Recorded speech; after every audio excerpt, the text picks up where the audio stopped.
te xam na ni moom lépp lu ma wax mun naa ci tontu suba nag ba jant bi soo mais dafa am loo xam ni yow yaa koy bañal sa bopp. et je comprends parfois les gens qui disent du ma dem débat bi parce que ki ma koy booleel moom laa bëggul débattre man nag képp ku ñu mun naa débattre ak yow. merci parce pour que ça. loo ma si jaay rek mun naa ko jënd. mu des nag est-ce que lii intéressé na ma wala lii intéressé wu ma dans ce qu'il a dit wax na si lu bëri man wax naa ay terroriste ngeen dem naa fu ne wax ko xam nga man je suis une femme de parole d'acte et de parole mais mes paroles je ne veux jamais qu'elles blessent les gens je ne veux jamais que ma parole blesse quelqu'un loolu dem si def attention.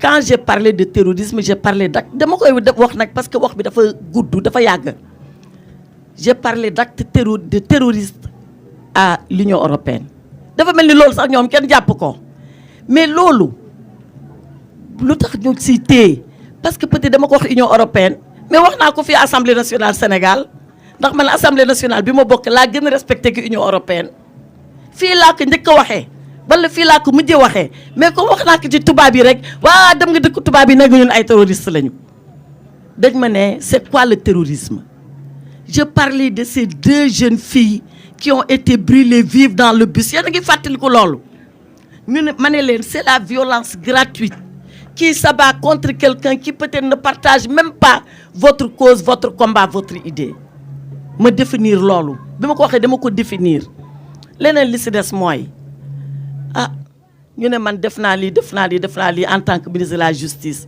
nit ñi ñoo nga woon prison yow de nekkoo fa woon parce que boobu dangaa dawoon nga amoon benn mandat d'arrêt nga nekkoon Mali boobu yow nekkoo fa woon mais teewul nii comme on est dans une démocratie et c'est ça qui compte l'État est resté debout ñu def élection ba ngeen gagné élection ñu toog ñu ñëw nag jàkkaarloo ak yéen parce que ragaluñu di jàkkaarloo ak yéen gis ngeen foofu bu fa arme amoon sax dañ fay toog bu ñu naroon dee sax dañ fay toog parce que sénégalais yu ñu yebal ñu toog assemblée ñoom ñoo ñu gën ñun gënuñu leen moo tax fu ñu yebal ñun dañ fay dem mais monsieur le modérateur je voulais dire une chose pour finir ça c'est des choses que je relève au passage parce que monsieur Touré wax na ko mais li ma indi fi tey c'est le thème que j'ai vu et qui m'intéresse man ñëw ma fii pour di tontu wante ak moom soo gisee lii ma tontu si damaa bëgg public bi ñu xam lan mooy dëgg bi ak man lan laa wax ak man lan laa def ak man fan laa ko waxee ak li tax ma wax ko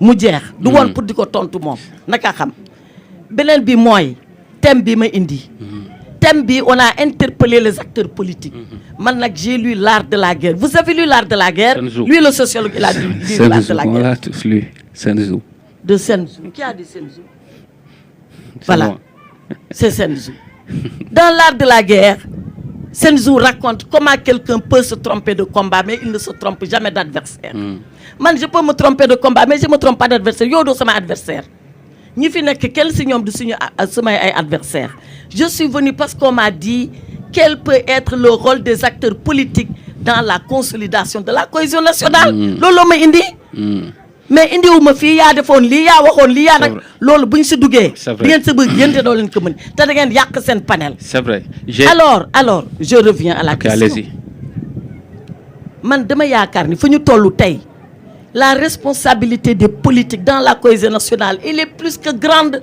voilà pourquoi on est interpellé moom nee na et ça je vais répondre à ça c'est parce que da ngay bëgg dara sa beneen moroom bëgg dara c'est vrai mais à commencer même par nos compétitions de communes boobu gën a métti élection yëpp xam nga pour lan boo taxawee ne man damaa bëgg nekk maire commune Podor sa doomu ndey wala sa doomu baay mooy taxaw ne man tam bëgg naa ko parce que yéen a bokk dëkk bi mais pourtant bu loolu jàllee qu'est-ce qu'on fait est-ce que dañu tas sëy yi ndax loolu est-ce que da ngay weddi sa baay ndax loolu est-ce que da ngay weddi sa yaay ndax loolu da ngeen am capacité grandeur parce que yéen a ko bokk ñëwaat ngeen nekkaat kon bokk compétition yàqu fi dara suñu maam yi dañ doon compétir boo bëggee nekk maire sa cousin ne damaa bëgg nekk maire soo bëggee dugg ENAM keneen naa da ngay bëgg dugg ENAM mais est-ce que loolu taxoon ñuy saagante di xarabante di xeex ça a toujours existé la compétition sociale elle a toujours existé maintenant le professeur Djibi Diakhaté a dit quelque chose de fondamental pourquoi on a inventé la démocratie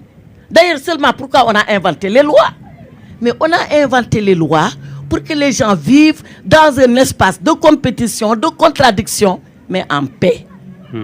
En paix. Ku jéggi yoon ñu ne la jéggi nga yoon ku nekk ci yoon bi nga am droit di wax lu la neex tant que yaa ngi ci yoon bi.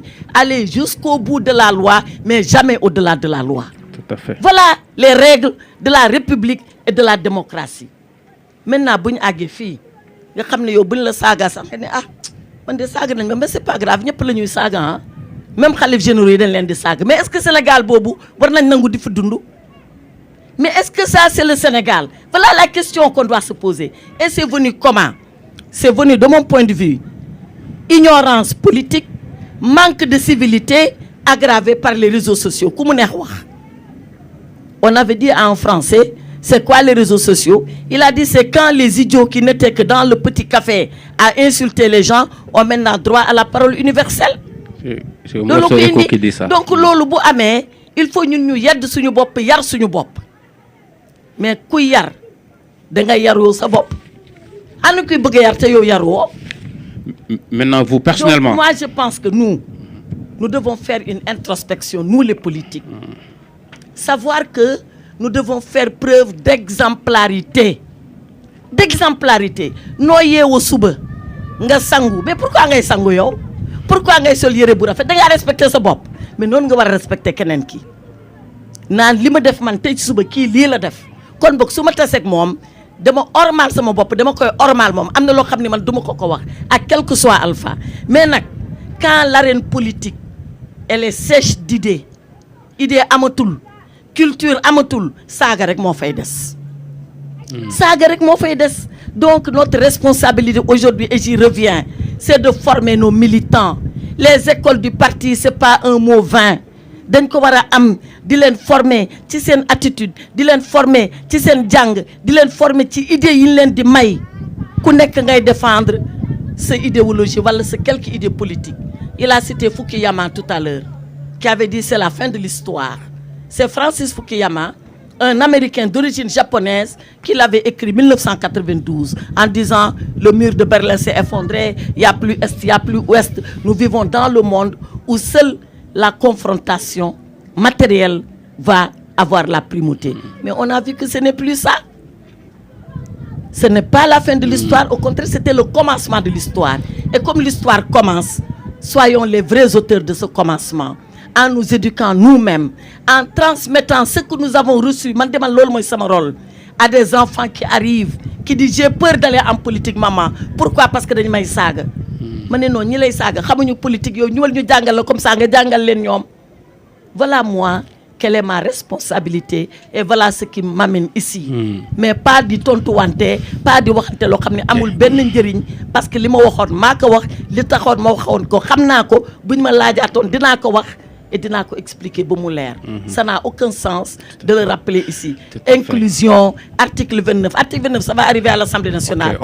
Naa ci wax li ma xalaat. On pourrait y arriver. Mais... Non, moi je suis député. Ce que je dirai à l'Assemblée, je réserve la primeur à l'Assemblée. Et tout le monde le saura. D'accord. Voilà. Mais am naa ci xalaat dinaa si wax bu jotee. Mais je veux qu'on ramène le débat au sujet qui nous a amené ici. Tout à fait. Voilà. Je l'ai dit tantôt, il faut qu'on ramène le débat au sujet qui nous amène. Je vais essayer juste de résumer.